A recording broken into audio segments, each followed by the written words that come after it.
pradėjau jausti, kad ta matematika šidėjimas nieko gero neduoda, jį tik taip pagalbinė priemonė.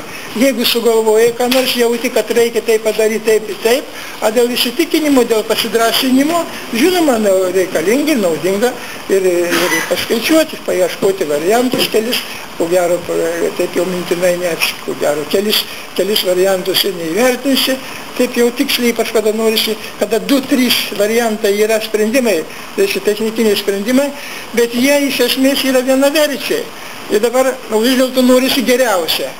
Tai 2 būdai yra arba daryti loteriją, bilietukus raukti, šitą reikia daryti, arba imtis matematikos trupučiuką ir mėginti pritaikyti kokią tai formulę, žiūrėti, koks tai rezultatas neva geresnis išeis.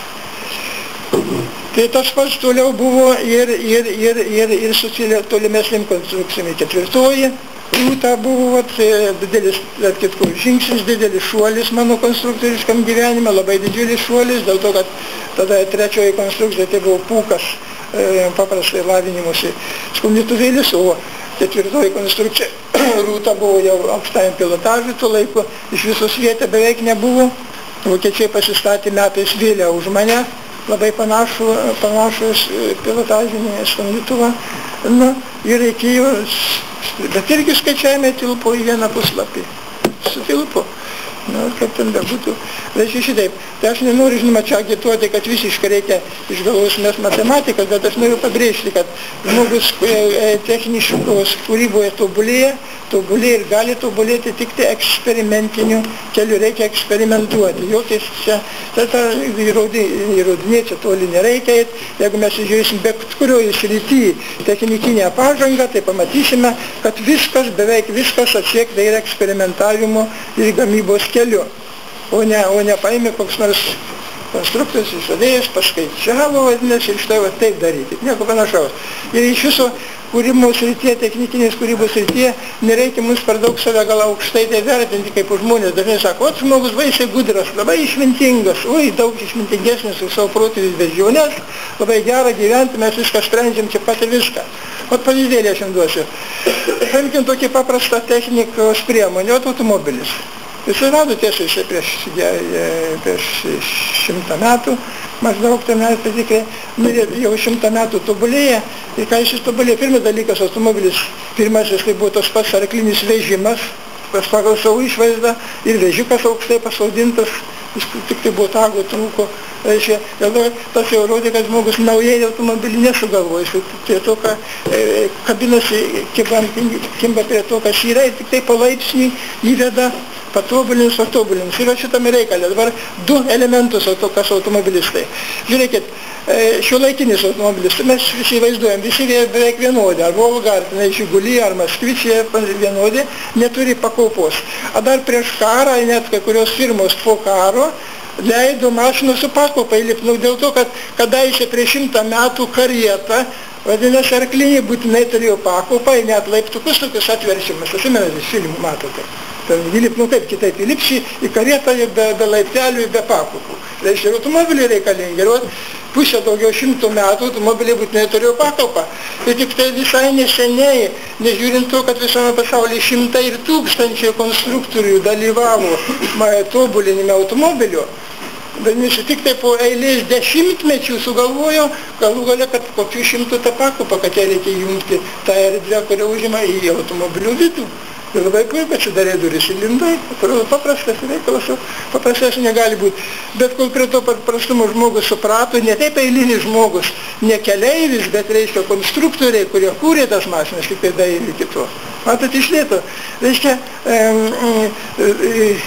o galimybė reikalas dasiprotėti tą buvo jau labai seniai. Tai reiškia, bet nebuvo susikoncentruota, kad tai netėliškai, tas rauda inercija žmogaus. Dabar antras dar vienas punktas. Atsirado daugiau mašinų, reikėjo pradėti tarpusavį palaikyti kontaktą vairuotojams. Tai reiškia, rodyti, kurią pusę nori važiuoti. Tai vėl labai juokingas, tiesiog kriziojiškas dalykas. Iki tol buvo, dar iki pat karo, rodikliai panašus bus siekime, tai žinot, geležinkelio stotyse, tokie semaforai tie, toks šija tokia, pakeliama, vadinasi, ant galo apvalus toks ratas, raudonas ar žalias, jau kai tas pakyla, geležinkelio tasai mašinistas, reiškia, pasižiūri, aha, galima važiuoti. Tai dabar atsirado reikalas automobilių. Tai irgi kas iš vyresnio amžiaus atsimena turbūt, kad buvo irgi sunkvežimio lengvos mašinos, būtinai irgi iš šono, būtinai išlindantis, pasikeliantis toks semaforo tokia rankovė, dar mosuojantis šitaip, kas atsimena kai kurie galbūt irgi kotas, ant galo raudonas toks skydelis, kepuraitė ir mosuoja, čia į dešinę aš noriu sukti, čia į kairę. Irgi kokia inercija, koks primityviškumas.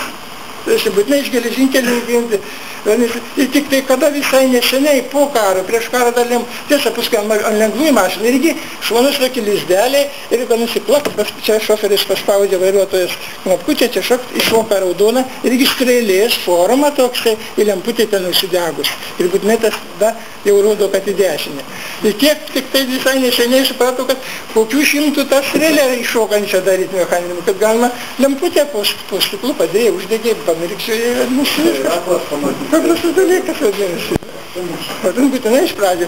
Tai tas pats aš to solidarizuoju dėl to, kad kažkas analogiškai yra ir aviacijoje, ir ypač toje aviacijoje, kurioje mes dabar pradedam pirmosius žingsnius, būtent masinio skraidymo aviacija. Tai yra nauja ir sąvoka, ir naujas reiškinys. Jau nebuvo, kol skraidyklių nebuvo, masiškumas buvo daugiau tik tai reklaminio pobūdžio.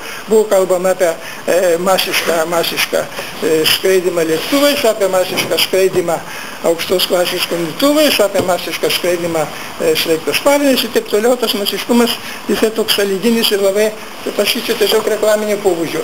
O tikro buvo ties vienas laikotarpis, tai jau buvo 30-40-50 metų daugiau, kada buvo gimė atsirado, pradėjo vystytis smarkiau sklandymas, o tada sklandymas buvo paprastas.